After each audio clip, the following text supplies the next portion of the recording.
Dus nu even met de fiets naar Kloosterzande.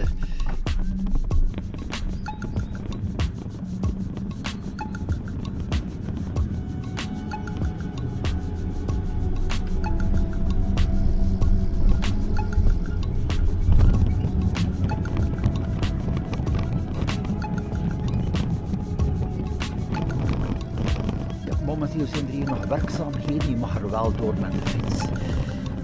De Rapenburg, de wagens kunnen natuurlijk via de Honnery Kerkgaardweg de omweg doen.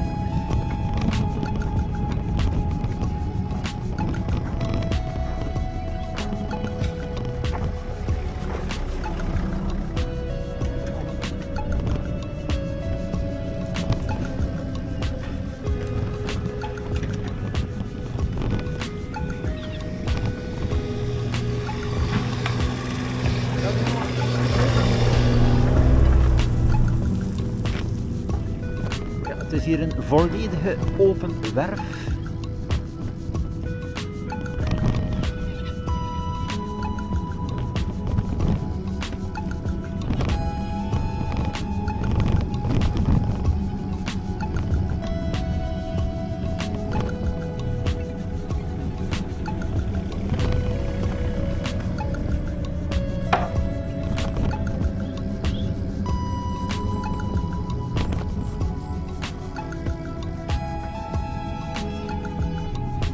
Zo eindpunt Vogelwaarde, dus van hier is men in principe ook nog altijd 10 kilometer van Hulst. De andere kant 11 à 12 kilometer van Terneuzen en dan Kloosterzande 5. Hier heb je ook een goede verbinding, een goed fietspad via Hengsdijk, verder dus naar Kloosterzande.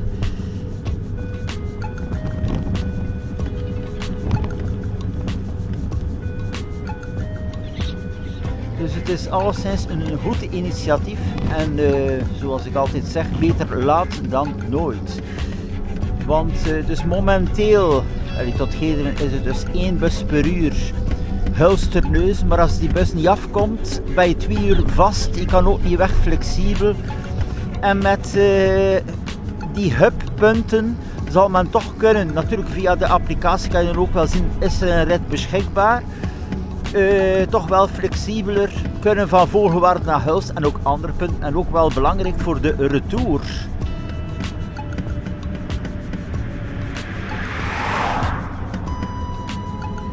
Dus deze routes hier zijn routes die ik ook af en toe neem om wat te gaan fietsen. Het is dicht bij de Westerschelde. Heb je hier ook de frisse ochtendlucht.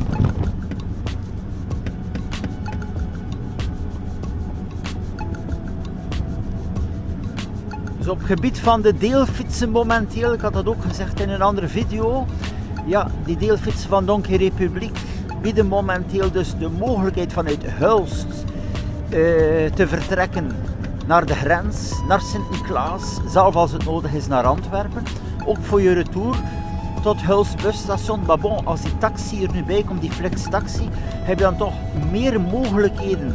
Als je dan eventueel die fiets toch moet afzetten in Hulst busstation, kan je dan nog altijd overstappen op dergelijke taxi tot Vogelwaarde of andere locaties. Natuurlijk, het zou wel praktisch zijn, moest men ook extra dropzones kunnen plaatsen voor die fietsen in Vogelwaarde, Kloosterzande en andere locaties.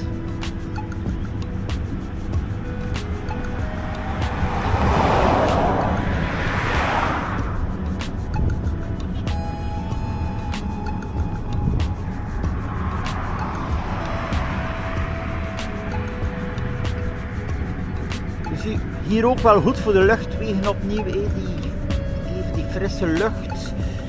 Weinig verkeer hier. Het fietspad met een goede verbinding.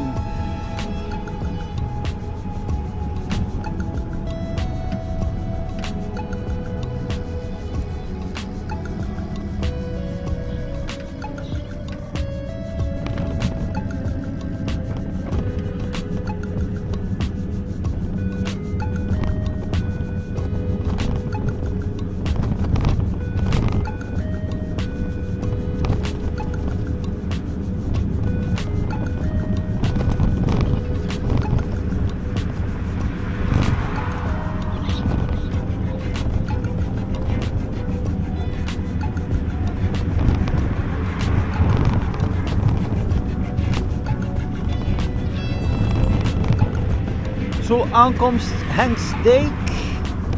Natuurlijk camping De Oude Haven heb je hier en ook camping De Vogel.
Dus met de wagen kan je hier gewoon rechtdoor met de fiets. De gewoonte moet je via het dorp.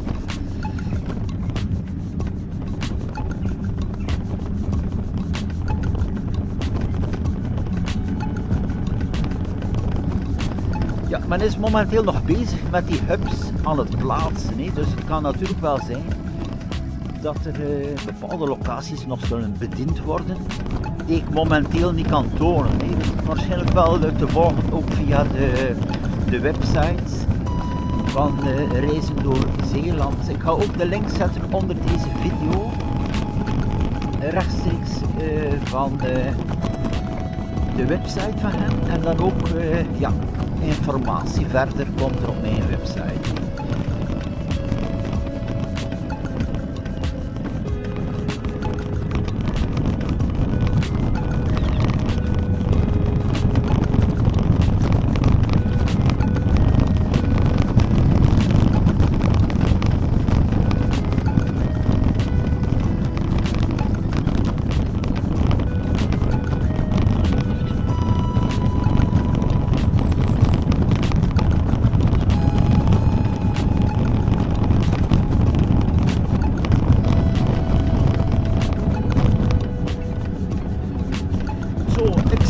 Hengstdijk, nu ja, even door de polders.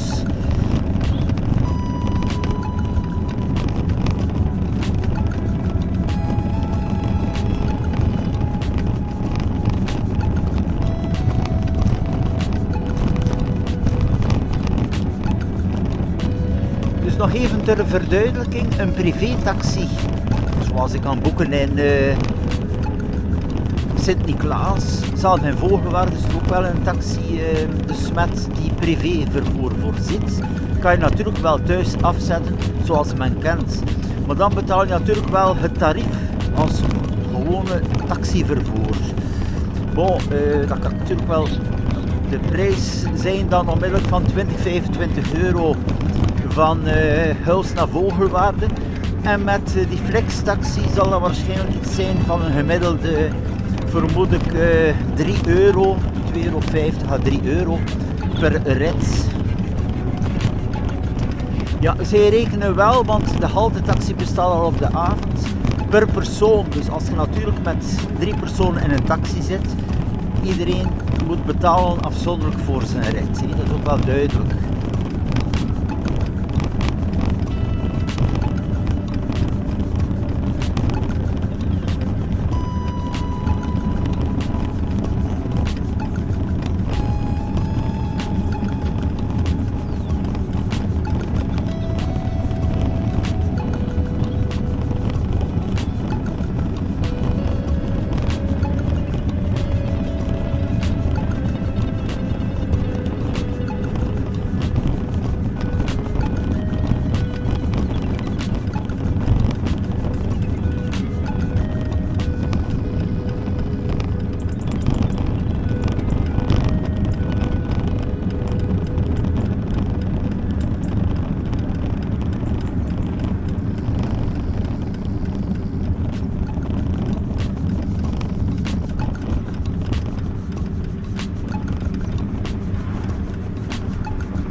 Ik ben terug op de hoofdroute nu.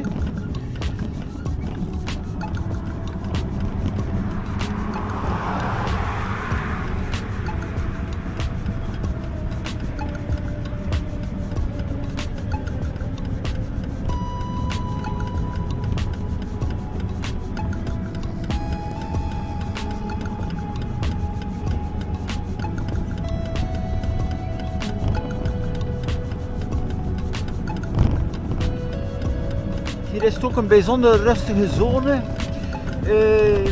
Vogelwaarde Kloosterzand heb je heel weinig verkeer.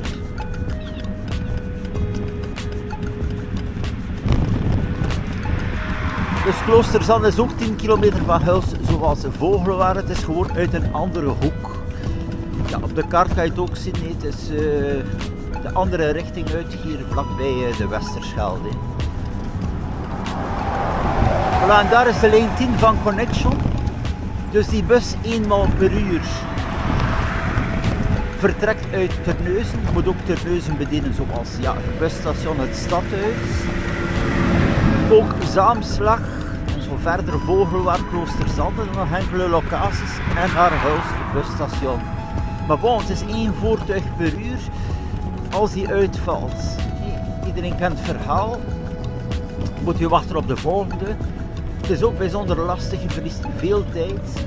En het nieuwe systeem zal toch wel heel wat voordelen bieden.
Aankomst Kloosterzande, toch een gemiddelde van 3000 inwoners of iets meer. Vogelwaarde iets minder dan 2000.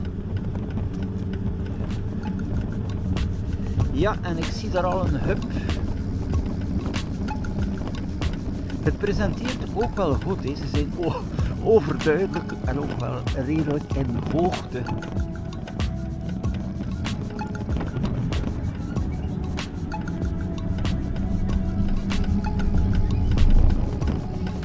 Zo.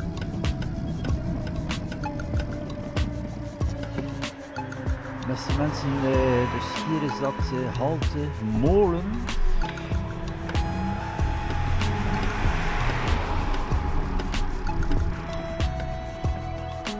En dus ook de hub aanwezig.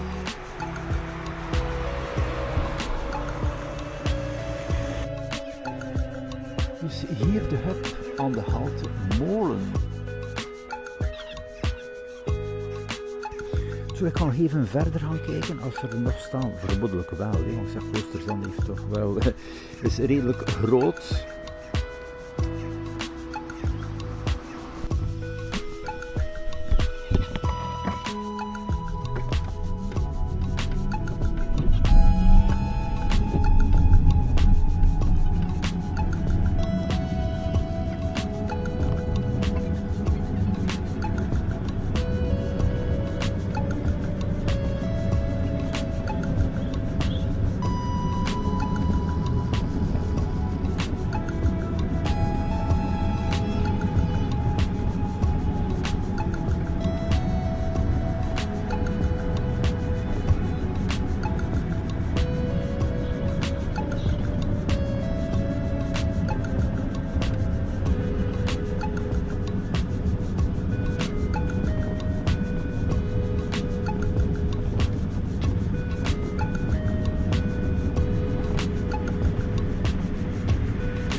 Ja, hier heb je opnieuw ook een hub, maar ik zei de afstand is wel redelijk.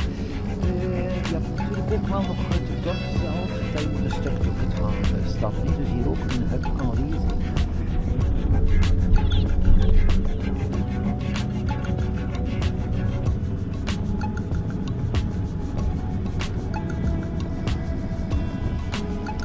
Het presenteert goed, maar ze hebben een zekere hoogte, dus het is opvallend.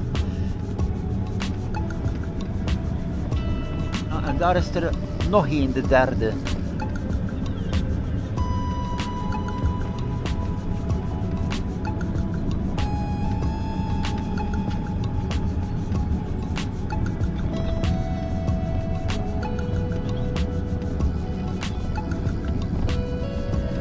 Dus hier heb je feitelijk ook ja, bediening voor het centrum, links en rechts. Ik ga nog even gaan kijken naar het uiteinde van Kloosterzande, als daar ook een staat.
Staat er blijkbaar een hub aan iedere bushalte.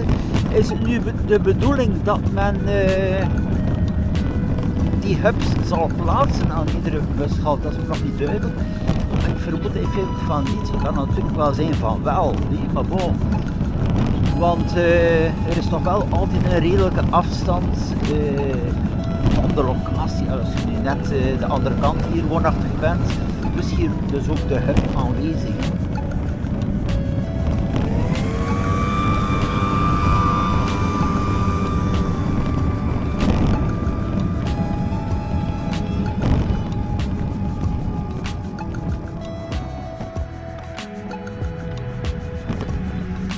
Maar nu is het wel even interessant om te zien of de buitenzones, de kleinere locaties, ook een hub krijgen. Ik heb alvast geen direct gezien in Hengstijn, maar misschien hier in Walshoorden. Daar heb je in feite geen bushalte, werken de mensen ook met de haltetaxi. Dus ik vermoed normaal gezien dat er daar ook wel een hub zal komen voor de referentiepunten.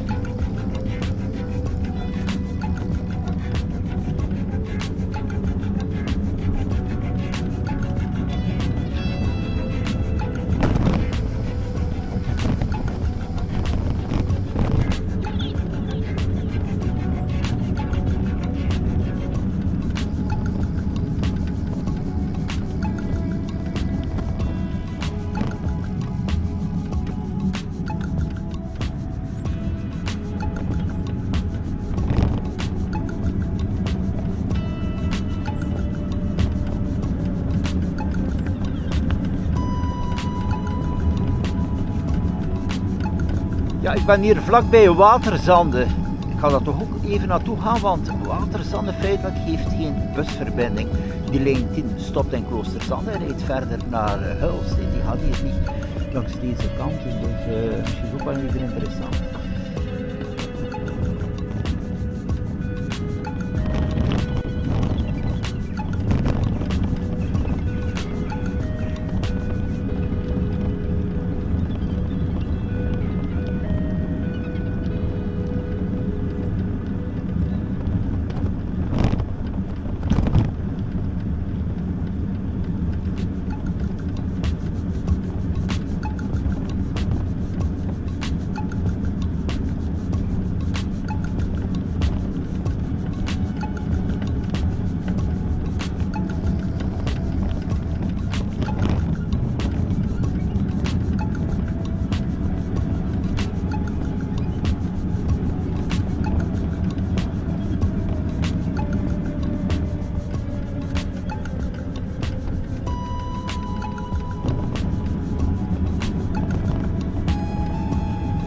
Hier bijzonder rustige zones, want ja, aan de Westerschelde hier heb je geen overgangspunt. Je moet naar Terneuzen reizen voor de Westerschelde-tunnel. Hier kan je niet naar de andere kant.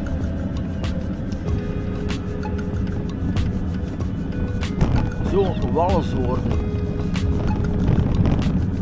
Dus hier heb je ook de bediening van die haltetaxi.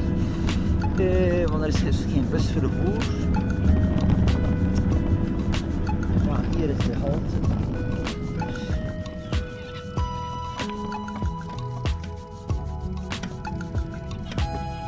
Zo, hier heb je het.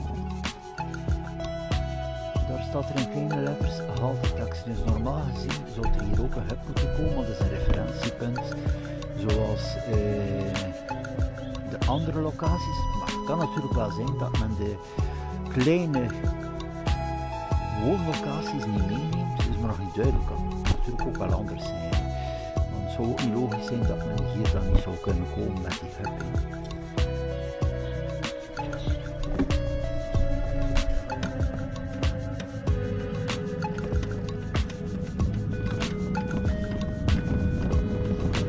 Zo de Walsoordenstraat door.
Zo, ik ga direct doorfietsen naar Waterzande.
Dat is hier het klassieke beeld. Je hebt hier natuurlijk wel in het weekend mensen uit België ook die komen hier fietsen, trainen.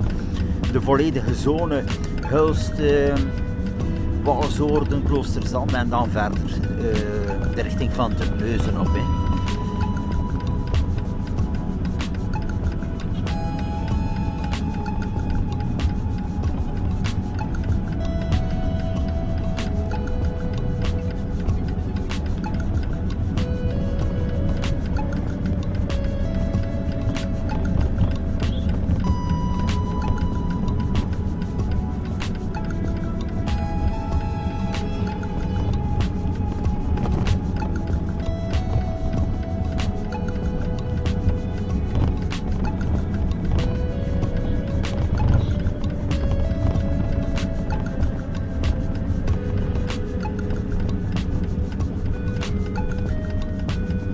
Natuurlijk hier aan Waterzander is er geen busgehalte, want met die functie nu van een hub te zetten aan een busgehalte is dat er niet. Maar bon, dat zou men dan wel moeten hier voorzien, tenminste die hub, want anders staat toch wel de vraag hoe dat de mensen zich moeten verplaatsen van deze locatie naar de stad. Ja, hier zit ik terug met het probleem dat ik niet naar de andere kant kan. De overkant, want hier heb je dus geen aansluiting met het fietspad.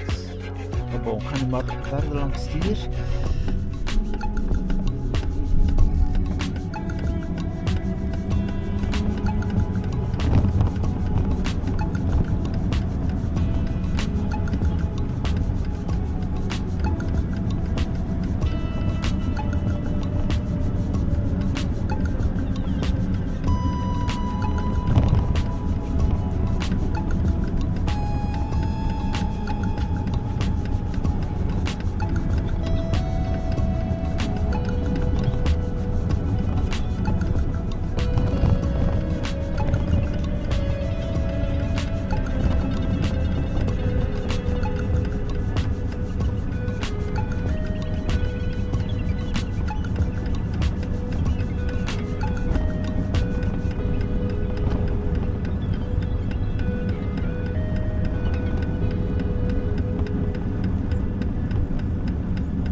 Dat is hier toch wel redelijk groot.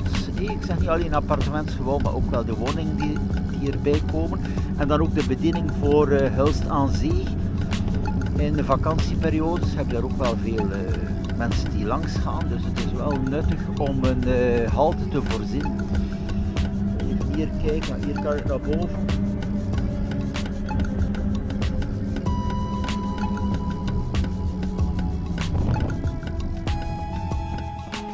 Hier kan ik even naar boven. Dus hier is er absoluut nog een aansluiting nodig. Of waarschijnlijk zal dat gewoon via de route zijn daar. Bij afwerking.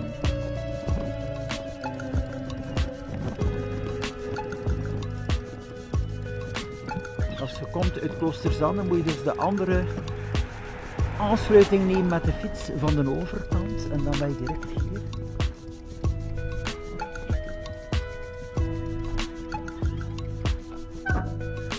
Zo. Ja, hier in die wijk ga ik kijken hoe ver dat je al kan doorrijden.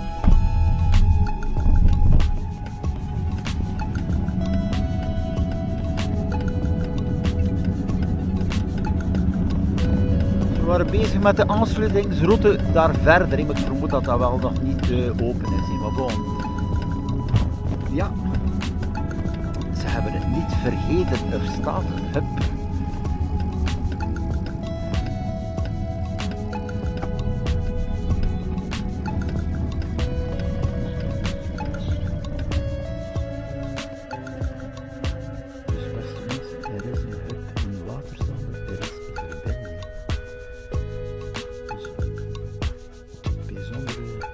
Vooruitgang. Dus dat is ook via de applicatie dan te zien. Je kan vertrekken van hier naar Hulst en dan eventueel dus andere bestemmingen. Verder heb je ook de deelfiets van Donker Republiek, uitzonderlijk ja, buiten Hulst busstation. Het Havenfort is ook nog de deelfiets. Dus we hebben twee diensten.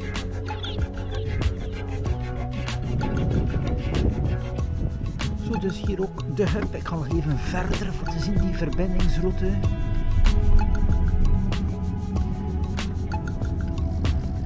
Hier heb je ook die frisse lucht, bijzonder goed. Goede wandelingen en ook om te fietsen.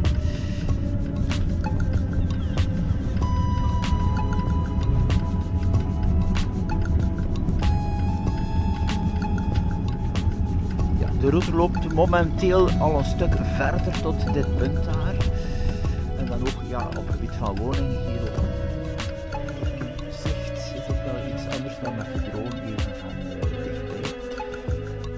Momenteel is er een lichte regen, dus de dronevlucht zal zijn voor een andere keer. Had ik wel even opnieuw bij.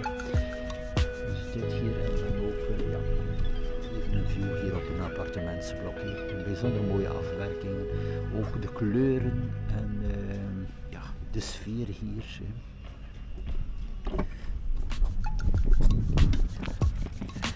Zo, dat was even de hub hier in Waterzande.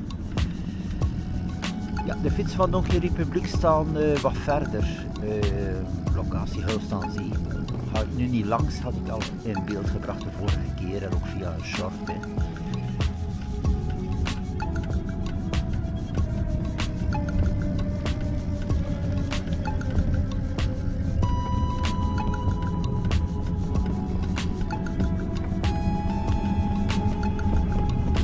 Dus er kunnen ook hubs gezet worden, waar er dus feitelijk geen bushalte aanwezig is. Dat is natuurlijk wel belangrijk. Dus ik vermoed dan ook wel dat de zone daar van Terneuzen-Ottene ook wel een hub zal krijgen, want daar is er ook geen busvervoer. Voilà, en hier moet je dus direct naar de andere kant, de rechterkant, voor het fietspad en ook voor komen naar Waterzande. Dus niet via Walzoord, maar rechtstreeks vanuit Kloosterzande rechtdoor.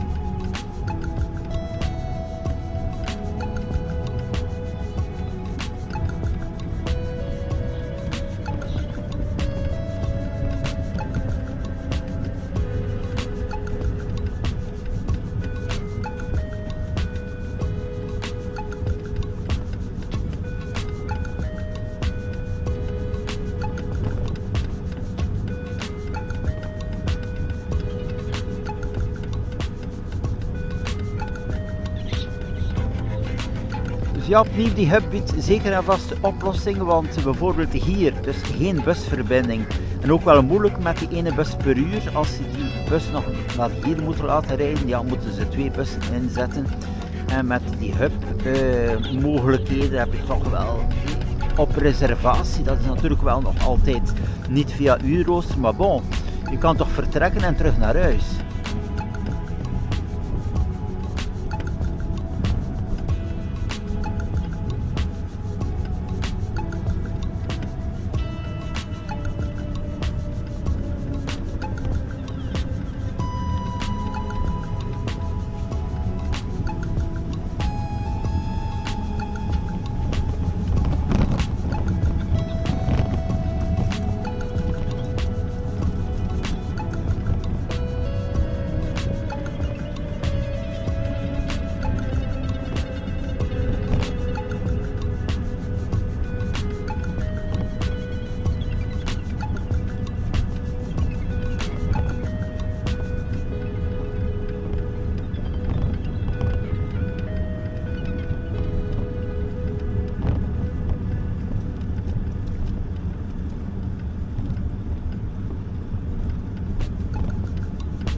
Hier ook een bijzonder mooie streek,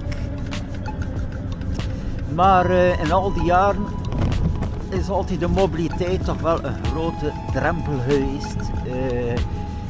Ja, vooral ook voor het woon-werkverkeer of voor studenten, of gewoon dat je niet meer thuis kon komen, die je moest combineren met 1 bus per uur. Dan nog een volledig stuk te voet, uren tijdverlies, en dit is toch wel een grote vooruitgang.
is natuurlijk ook wel zo hier in de provincie Zeeland en ook wel andere locaties van Nederland heb je ook de WMO-dienst. Dus ook een taxivervoer voor bijvoorbeeld de doelgroep met beperkte mobiliteit. Dus die taxis komen wel aan huis. Je ophalen en ook terugbrengen naar huis. Dus maar natuurlijk voor die doelgroep heb je het WMO-vervoer. Maar bon, dit is toch wel een, ondanks dat je nog een stuk te voet moet stappen, toch wel een vooruitgang. Well, hier is er bijvoorbeeld zo'n taxi met een blauwe nummerplaat. Dus dat kan zijn WMO-vervoer, dus afzetten en ophalen aan huis.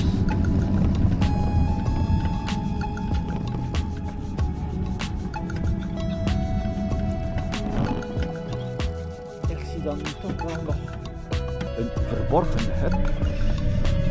Ja, ze zijn bijzonder goed in hoogte, want ik zeg, je ziet ze van ver. Ja, ze hebben aan alles gedacht. Hier is er ook een.